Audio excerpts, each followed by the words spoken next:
Chào các bạn đến với kênh của Trái Hữu TV và chú Hải TV. Hôm nay mình gần tới Trung Thu rồi, mình sẽ tái chế những cái canh nhựa này nha các bạn, để làm lồng đèn Trung Thu ha.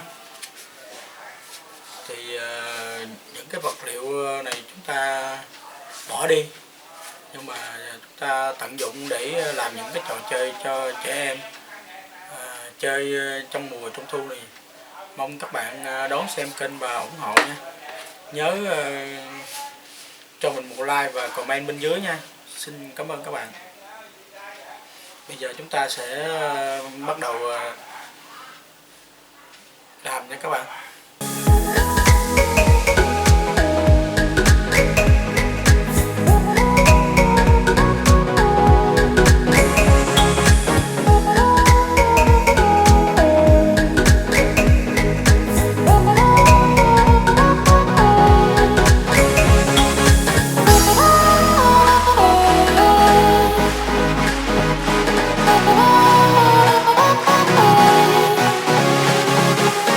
Bye.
ta lấy dao này chúng ta cắt qua vào đây nha các bạn, dễ bị dính dao lại ha.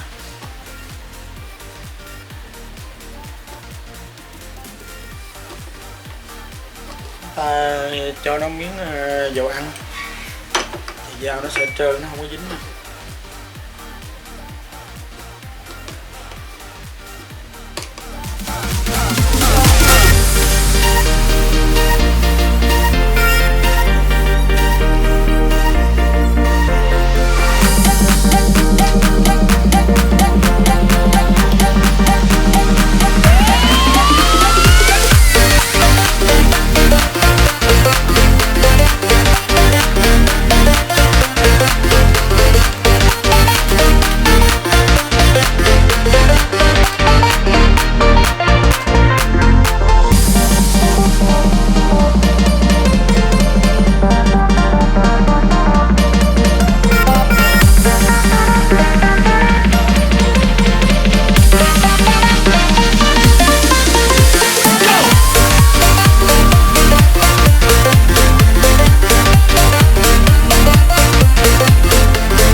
Đây nha các bạn, cái tác phẩm đó hoàn thành ha. Đây là cái lồng đèn con voi.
Rồi mọi người xem nhớ ủng hộ kênh của Chái TV nha, cho một like và comment bên dưới nha.